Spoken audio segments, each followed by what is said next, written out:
Yang artinya kalian tidak akan pernah mendapatkan kesempurnaan balasan kebajikan, pahalanya maksimal sampai kalian menginfakkan apa yang paling kalian cintai. Dan apapun yang kalian infakkan, tentu hal itu sungguh Allah mengetahuinya. Ya. Al-Imran 92. Maka Abdurrahman pada saat turun ayat ini sangat memahami dan akhirnya dia mengamalkan. Semua yang terbaik menurut dia dikeluarkan di jalan Allah terlebih dahulu. Sampai-sampai kalau ada makanan yang dimiliki dan dia sangat gemar, maka dia akan mengeluarkan dari makanan itu terlebih dahulu kepada orang lain sebelum dia memakannya. Sampai pada tingkat itu. Jadi kalau kita tarik ke dalam semua kehidupan, mungkin kalau dia beli baju, dia suka dia keluarkan baju yang sama dulu. Itu kan baru dipakai sama dia. Terus begitu dalam segala hal. Pokoknya hidupnya sedekah. Intinya itu. Juga Abdurrahman memahami sekali kata penulis buku At-Taubah 111 yang bunyinya A'udzu billahi minasyaitonir rajim. Innallaha ashtara minal mu'minina anfusahum wa amwalahum bi anna lahumul jannah. بأن لهم الجنة يقاتلون في سبيل الله فيقتلون ويقتلون وعدا عليه حقا في التوراة والإنجيل والقرآن ومن أوفى بعهده من الله فاستبشروا ببيعكم الذي بايعتم به وذلك هو الفوز العظيم. Sesungguhnya Allah membeli dari orang-orang mukmin. Allah membeli dari kita diri dan juga harta mereka dengan balasan surga untuk mereka. Mereka berperang di jalan Allah sehingga mereka membunuh atau mereka terbunuh sebagai janji yang benar dari Allah di dalam Taurat, Injil dan Al-Quran. Dan siapakah yang lebih menepati janjinya selain Allah? Maka bergembiralah dengan jual beli yang telah kalian lakukan itu, dan itulah kemenangan yang agung. Jadi kalau kita sedang sedekah, makna ayat ini adalah kita sedang bertransaksi dengan Allah. Maka Allah mengatakan bergembiralah ya bagi orang yang sedang melakukan transaksi itu dengan Allah subhanahu wa ta'ala. Ini kurang lebih gambaran tentang sedekah beliau. Tentu masih banyak yang lainnya, tapi mungkin ini keterbatasan saya dalam menangkap informasi. Yang jelas kita ambil pelajaran, sedekah sama dengan kaya, gitu kan? Jadi ini bahasan yang sangat luar biasa yang harus dipraktikkan. Selanjutnya kelebihan yang keenam, manaqib yang keenam, itu manaqib yang kelima tentang masalah sedekah. Manaqib yang keenam, beliau sempat menjadi kandidat khalifah 2 kali. Ya. Ini bukan cuma sekedar, ini bukan cuma kandidat lah sebenarnya. Memang dia sudah ditunjuk, Jadi udah jadi khalifah sebenarnya gitu kan. Tetapi dianya yang menolak, subhanallah, menolak menjadi khalifah. Dan itu disebutkan yang pertama adalah riwayat pada saat Umar bin Khattab menunjuk 6 orang sahabat, dan ini sudah kita jelaskan di kisah Umar bin Khattab, menunjuk 6 orang sahabat yang masih hidup pada saat itu untuk ya membentuk tim memilih khalifah pada saat Umar bin Khattab meninggal. Ada Uthman, Ali, Talha, Zubair, ya, kemudian Sa'id bin Zaid, dan juga masuk situ Abdurrahman bin Auf. Maka pada saat itu Umar bin Khattab mengatakan, wahai Abdurrahman, kau pemimpinnya. Artinya kau pemimpin dari 6 orang. Ini ruangan, masuk. Ada ruangan di rumahnya Umar bin Khattab. Jangan keluar kecuali sudah ada 1 orang jadi khalifah pengganti saya. Kalau kalian keluar tidak tunjuk, semua saya penggal lehernya. Di Umar itu tuh luar biasa, sangat tegas. Gak mau, karena dia sudah tahu dia akan meninggal. Waktu itu Umar bin Khattab memang memiliki lubang di perut beliau. Waktu beliau minum susu, itu sempat keluar karena dalamnya lubang itu kan. Maka beliau menunjuk seperti itu. Dan kata para ahli sejarah, sebenarnya waktu Umar mengatakan, dan kau wahai Abdurrahman pemimpinnya, itu isyarat dari Umar pilih dia sebagai khalifah. Tapi ternyata di dalam begitu masuk, apa kata Abdurrahman? Duduk, buka majelis, saya telah ditunjuk oleh Amirul Mukminin sebagai pemimpin kalian dalam majelis ini, dan saya sudah mengundurkan diri, saya nggak mau ikut. Jangan tunjuk saya pokoknya, kalian berlima saja. Langsung nolak duluan. Padahal kalau dia mau, maaf tadi bukan Sa'id bin Zaid, tapi yang masuk adalah Sa'ad bin Abi Waqqas. Ya. Sa'ad bin Abi Waqqas ini sepupunya Abdurrahman. Kata para ahli sejarah, kalau seandainya Abdurrahman pada saat itu punya ambisi jadi khalifah, itu sudah selesai. Dia kalau dia mengatakan saya memilih diri saya, yang 5 orang pasti milih dia udah. Karena orang semua tahu siapa dia gitu. Atau kalau dia ambisi, dia nolak, dia akan tunjuk Sa'ad bin Abi Waqqas juga sahabat Nabi yang mulia. Nanti setelah Abdurrahman ini insya Allah bulan depan kita akan bahas tentang Sa'ad bin Waqqas. Sahabat juga yang luar biasa. Tapi dia ada ciri khas yang menonjol yang lain ya. Dia menonjol dengan keberaniannya. Dialah nanti yang memimpin pasukan 12.000 pasukan menembus meruntuhkan semua Persia dengan 250.000 pasukannya. Itu kita bicara masalah semangat jihadnya. Itu luar biasa memang. Dia bisa tunjuk sepupunya. Tapi ternyata subhanallah tidak, dibiarkan. Maka Abdurrahman memberikan instruksi, cobalah saling mengingat kelebihan kalian dari Nabi SAW. Maka 5 orang sahabatnya saling nunjuk. Saya dengar pernah Uthman begini, Nabi SAW bersabda. Uthman mengatakan saya pernah dengar Ali begini. Ali mengatakan saya pernah Talha begini. Siapa si Zubair begini. Sa'ad begini. Saling nunjuk satu sama lain nih, supaya temannya jadi khalifah. Itu luar biasa. Kalau kita sekarang sikut-sikutan, gitu kan. Siapa yang mau jadi pemimpin? Pokoknya semuanya halal, yang penting jadi raja. Lupa kalau hari kiamat tanggung jawabnya luar biasa. Satu orang masyarakatnya tidak lapar, maka sudah cukup menghabisin semua tuh timbangan amal solehnya hari kiamat. Itu nggak gampang. Bodoh sekali orang kalau mau buru-buru berebut. Bagaimana kalau 10 orang yang lapar, 100 orang yang lapar, nyiapin musuh hari kiamat? Abdurrahman sangat faham masalah itu. Dia tidak mau. Ya, dia mengangkat tangan. Bukan di sini berarti orang kalau jadi khalifah semuanya buruk, enggak. Tentu kalau dia bisa jalankan positif saja. Ya, kalau dia bisa maksimalkan dia dapat pahala. Tapi kalau tidak, maka bisa jadi bumerang buat dia. Baik, itu yang pertama. Yang kedua, Abdurrahman menolak pada saat di zaman Utsman bin Affan. Dan ini kalau teman-teman pegang bukunya di halaman 451 sampai 452. Di situ ada riwayat disebutkan Abdurrahman bin Azhar rahimahullah, ini seorang tabi'in tentunya. Ini sekretarisnya Utsman bin Affan atau Utsman bin Affan jadi khalifah. Bahwa Utsman mengeluhkan mimisan di akhir hidupnya, sempat keluar darah dari hidungnya dan beliau khawatir meninggal. Maka dia pun memanggil Humran. Utsman berkata kepadanya, tulislah surat untuk Abdurrahman sebagai penerusku sesudahku. Langsung ditunjuk. Dan pada saat itu kalau khalifah nunjuk nggak ada yang bisa nolak. Udah. Abu Bakar tunjuk Umar, langsung dipilih oleh kaum muslimin. Karena khalifah ini dianggap orang-orang yang baik semuanya. Maka dia bilang, tulis surat, Abdurrahman jadi pengganti saya. Maka Humran menulis surat lalu pergi menemui Abdurrahman. Humran berkata kepada Abdurrahman, bergembiralah. Abdurrahman bertanya, apa itu? Humran bilang, sesungguhnya Utsman bin Affan telah menetapkanmu sebagai penggantinya setelah dia. Kamu pasti jadi khalifah udah ditulis suratnya. Lalu Abdurrahman berdiri menghadap kiblat di masjid Nabi, di antara rumah dengan kiblat dengan mimbar Nabi. Jadi masjid Nabi SAW yang sekarang orang bilang dengan Raudhah. Lalu dia berkata, ya Allah, jika karena penunjukan Utsman kepadaku untuk memegang perkara ini, kalau memang betul aku akan jadi khalifah, maka matikanlah aku sebelum waktunya. Gak mau jadi khalifah. Setelah itu bertahan 6 bulan saja, Utsman masih hidup, Utsman belum meninggal, maka Abdurrahman pun meninggal dunia. Nggak jadi. Jadi beliau meninggal tahun 32 Hijriah, gitu kan? Utsman bin Affan meninggal tahun 37 Hijriah. Jadi pada saat ini sudah masih jauh ini, masih 4-5 tahun sebelum Utsman meninggal sudah mau ditunjuk dia. Dia sudah minta agar Allah matikan. Subhanallah, dia menolak. Kata Imam Az-Zahabi, termasuk perbuatan terbaik Abdurrahman ialah ia menarik diri dari perkara khilafah pada saat musyawarah di zaman Umar bin Khattab. Abdurrahman memilih untuk umat siapa yang disepakati oleh ahlul halli wal aqd. Ini maksudnya kelompok ya, yang tadi untuk tim untuk bermusyawarah itu dikenal dengan ahlul halli wal aqd. Di sini Abdurrahman berupaya dengan sangat baik guna menyatukan umat kepada Utsman. Seandainya Abdurrahman berambisi dalam hal ini, niscaya dia memilih untuk dirinya sendiri atau dia akan memberikan kepada sepupunya dan orang yang paling dekat dengannya, itu Sa'ad bin Abi Waqqas. Jadi ini sebuah kelebihan yang luar biasa. Baik. Yang ketujuh, beliau sangat tawadhu. Tawadhu berarti merendah, ya. Jadi di sini kita perlu ketahui juga ya, dalam Islam beda sekali dengan konsep ya orang-orang non-muslim. Bukan orang jalan mengangkat, membusungkan dadanya, membunyikan suara sepatunya, gitu kan, menunjukkan kehebatan jam tangannya, merek celananya, itu dianggap hebat dalam Islam. Itu terhina.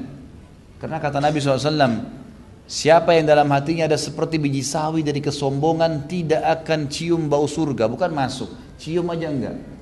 Sebaliknya, siapa yang bertawadhu justru merendah karena Allah, jalan biasa sajalah. Bukan juga terlalu bungkukkan badan, tidak. Jalan biasa saja. Tidak ada kesombongan di situ. Kecuali Allah akan meninggikan kedudukannya. Jelas. Dalam hadis lain dikatakan siapa yang tawadhu sekali untuk Allah, Allah tinggikan derajatnya di surga. Terus sampai dia akan dicatat sebagai orang yang menghuni surga yang tertinggi Firdaus. Abdurrahman bin Auf ini memiliki sifat tawadhu yang sudah masyhur. Beliau memiliki ribuan budak, ribuan pegawai, dan ada ribuan pegawai, ada ribuan budak. Budak ini selalu dibeli sama Abdurrahman, beli 1000 budak, 2000 budak, kemudian tiap hari dibebasin, tiap hari dibebasin. Jadi amal soleh buat dia, dibebasin terus gitu. Dia kalau lagi jalan sama budak-budaknya, lagi jalan di Madinah, kata para sahabat, kami tidak bisa bedakan Abdurrahman dengan budak-budaknya. Bajunya sama, jalan sama-sama dengan mereka, gitu kan. Kemudian kelebihan yang ke-8, Nabi SAW pernah sholat di belakang beliau. Dan ini terjadi pada saat perang Tabuk.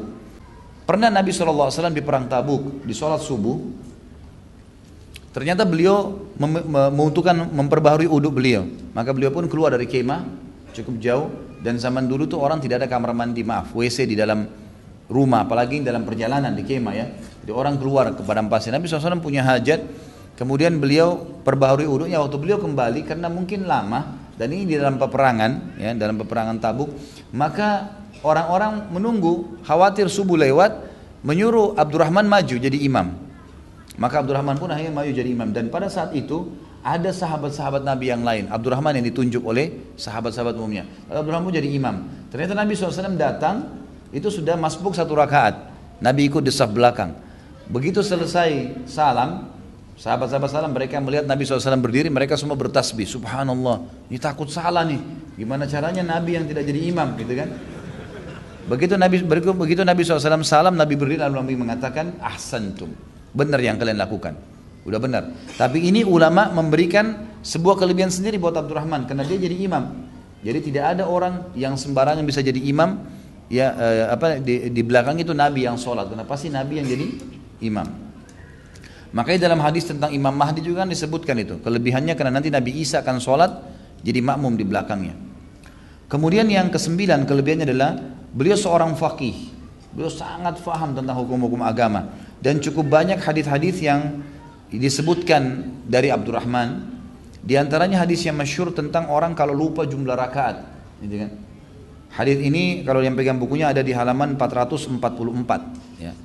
Di halaman 444 itu ada disebutkan hadisnya. Saya sebutkan hadisnya di sini. Waktu itu Ibnu Abbas berkata, ia berkata, kami duduk bersama Umar, lalu dia berkata kepadaku, Umar berkata kepada Ibnu Abbas radhiyallahu anhu ajma'in, apakah engkau mendengar sesuatu dari Rasulullah sallallahu alaihi wasallam di mana beliau memerintahkan seseorang muslim ketika dia lupa dalam sholatnya, apa yang harus dia lakukan? Aku menjawab, kata Ibnu Abbas, padahal Ibnu Abbas ini adalah seorang ulama dikenal dengan hibrul ummah, ya. Artinya memang ulamanya umat ini. Aku menjawab, tidak demi Allah. Apakah engkau wahai Amir Mu'minin juga tidak mendengar saudara Rasulullah dalam hal ini? Maka kata Umar, tidak demi Allah. Jadi ini zaman Umar bin Khattab, ya. Jadi dua sahabat ini dua-duanya belum tahu informasi tentang hadis orang yang kalau lalai sholat apa yang harus dia lakukan. Ibnu Abbas berkata radhiyallahu anhuma, ketika kami dalam keadaan demikian, bingung, ingin mencari tahu tentang hadis Nabi ini, datanglah Abdurrahman bin Auf dan bertanya, kalian sedang apa? Umar menjawab, aku bertanya kepadanya, ya. Lalu Umar menyampaikan, ya, maksudnya di sini Abdurrahman bertanya dan Umar akhirnya menjelaskan. Abdurrahman menjawab, aku mendengar Rasulullah SAW memerintahkan sesuatu dalam hal ini. Umar bertanya, engkau di sisi kami adalah orang yang adil, apa yang engkau dengar? Abdurrahman menjawab, aku mendengar beliau bersabda, idza saha ahadukum fi salatihi hatta la yadri azada am naqas, fa in kana syakka fil wahida fathintaini falyaj'alha wahida, wa idza syakka fi thintaini aw thalath falyaj'alha thintain, wa idza syakka fi thalath wal arba'a falyaj'alha thalathan hatta yakuna al wahmu fi ziyada. Thumma yasjudu sajdatain wa huwa jalisun qabla an yusallima thumma yusallim. Jika salah seorang dari kalian lupa di dalam sholatnya sehingga dia tidak mengetahui apakah dia menambah atau kurang atau lebih nih rakaatnya. Jika dia ragu apakah dia berada di rakaat pertama atau rakaat kedua, maka hendaklah dia menjadikannya rakaat pertama. 2 atau 1 nih, kembali ke 1. Ambil yang jumlah lebih sedikit. Jika dia ragu apakah berada di rakaat kedua atau ketiga, maka dia memilih yang kedua atau rakaat kedua. Jika dia ragu apakah dia rakaat ketiga atau rakaat keempat, maka dia memilih rakaat ketiga agar keraguannya ada pada tambahan. Kemudian sujud sahwi 2 kali dalam keadaan duduk sebelum salam, lalu dia salam. Imam Az-Zahabi berkata, sekalipun para sahabat Rasulullah SAW adalah orang-orang yang adil, tapi sebagian dari mereka lebih adil dan lebih akurat daripada yang lainnya. Dalam kasus ini Umar bin Khattab merasa mantap dan lebih merasa cocok secara berita dengan Abdurrahman, dan ini disebutkan dalam riwayat Imam Ahmad. Kemudian selanjutnya hadis tentang janganlah kalian mencaci maki sahabatku, hadis yang masyhur. Sebab disebutkannya hadis ini atau sababul wurud adalah diantaranya disebutkan di halaman 447 ya. Ini bagaimana Nabi pernah terjadi Khalid bin Walid radhiyallahu anhu, sahabat Nabi mulia, nanti ada bahasan juga tentang beliau. Pernah terjadi perselisihan pendapat dengan Abdurrahman. Pernah. Ini sebenarnya Khalid bin Walid tidak mencaci maki Abdurrahman ya. Tapi terjadi perselisihan sehingga akhirnya orang berselisih satu sama lain, Khalid bin Walid sempat mengangkat suara depan Abdurrahman.